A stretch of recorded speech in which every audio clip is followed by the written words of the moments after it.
If you're a business owner with a small team and you use Slack, then you're going to love this new update that Claude has for Slack, and it actually replaces the Slack connection. But make sure you watch the full video because I'm going to share with you 5 more updates that Anthropic made to Claude that they did not announce and you probably didn't notice. Claude Tag is one of the new ways for teams to use Claude, and Anthropic sees it as one of the latest developments in the new direction that they're going to be taking for Claude. Because now with Claude Tag, it makes Claude even more proactive and more productive inside of your business. If you've watched any videos about Claude Code on YouTube, then you've seen a lot of people talk about how the primary developer of Claude Code says that the majority of the code is written by Claude itself. With the release of Claude Tag, Anthropic has officially stated that tagging Claude is now one of the main ways we get things done at Anthropic. Today, 65% of our product team's code is created by our internal version of Claude Tag. This pattern of tagging Claude to finished products while the team focuses on other areas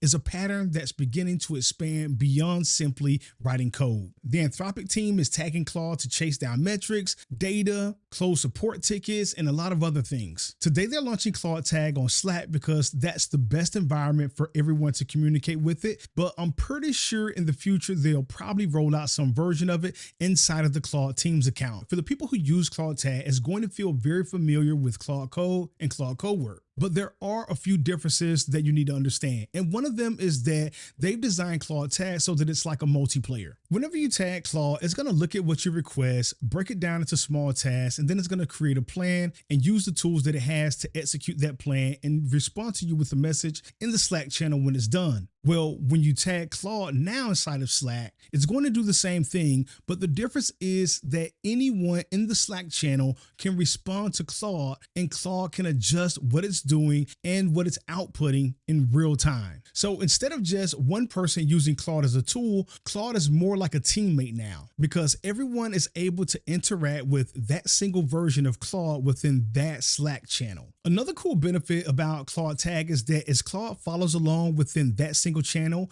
it gains more context about the work and it learns over time. So let's say that you create 3 different Slack channels for 3 different projects. Each version of Claude learns about each individual project over time. And one of the easiest ways to probably think about this is each individual Slack channel is just like a Claude project. But instead of a single person conversing, it's everyone, and Claude is learning from everything that everyone is saying. And as they begin to make this more available where teams work, I think that this is going to be a really powerful feature for businesses to capture their workflows, capture their processes, and turn them into repeatable systems and tools that they can use on a daily basis, in addition to Claude Tag, or to create tools that Claude actually needs. There's also ambient mode for Claude Tag, which makes it ultra proactive so that it'll keep you up to date about what it thinks you need to get done and about things that you need to watch out for. And now let's quickly go over the 5 updates that Claude quietly rolled out that you probably didn't notice inside your account. And this first one is probably my favorite.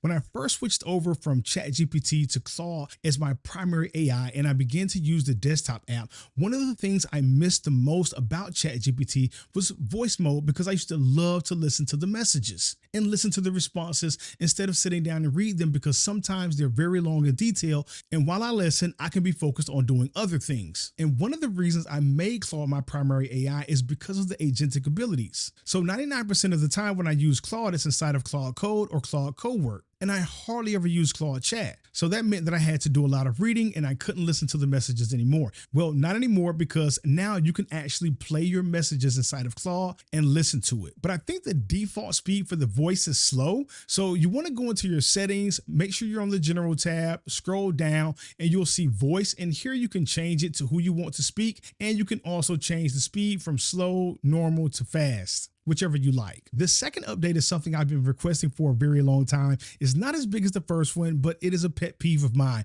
Whenever you used to open up these outputs inside of Claude Cowork, they would always open at the bottom and you would have to scroll to the top of the document. Well, now when you open up any document inside of Claude Cowork like so, it opens at the very top instead of the bottom. The next update they made that improved Claude Cowork and the experience overall is this small folder option right here. It used to be whenever you would add a folder that it would load inside the context on the right hand side of the screen. But now if you click this and you add a folder, let's just say I choose music and open it. Now there's a small icon here so you can see that the music actually has been added. I would add folders and they would be over here in the side, but I just would never see them. And I would always have some confusion about whether it was actually added or not. And so this is a nice paper cut touch. The next update they've added is the ability to spin off a new task. So while this conversation is going, I can come over here and I can say something like, give me a second, run, and that can run while I'm inside of this conversation. And then if I expand my conversations right here, I can see the second run right here. And essentially you're branching the conversation, which is something that you've been able to do with OpenAI for a very long time now. This next one is going to be a little bit more subjective, but based on my usage of Cowork lately, I do believe that Claude has been reading the queued messages and being steered by them, because you used to not be able to steer Claude, but I think that you can now. Make sure you write the instructions for codecs and anti-gravity as well, based on the best use cases for those, just like I use Claude as my operator. And we're just going to cue that message. It says Claude instead of Claude, but it'll understand what I'm saying. Again, they have not announced this, but based on my usage and the follow-up responses that I've been queuing, Claude has been responding to them, when in the past, it would completely ignore any queued message. It's almost like queuing the message meant nothing or did nothing to the final output. There's also a couple other updates they made to Claude that are honorable mentions. Claude can now draw diagrams, SVGs, and PNG files inside of the chat, and it does a really good job of drawing that architecture. You can also reach the Claude Design app from inside of the desktop app. But one thing you need to know about: when you open Claude Design inside of the desktop app, you cannot use Cowork or Claude Code. So if you use Claude Code or Claude Cowork heavily, I recommend that you keep using the web interface for Claude Design. Another update to Claude Design is that instead of it sitting by itself, it's now included with your overall usage. So if you don't use Claude Code or Claude Cowork as much, and you want to use Claude to design more, you have the runway to do that now. And a lot of people, including myself, thought that the 1 million token context window was quietly taken away, but it's the default now, and that's why you don't see it listed. Those are the 5 updates I've noticed Anthropic has rolled out inside of Claude. Let me know if you've noticed any of them while you've been using Claude Cowork. And as usual, if you got value out of the video, make sure you hit the like button, subscribe to the channel. And as always, take care, have a great day, and I'll see you in the next video.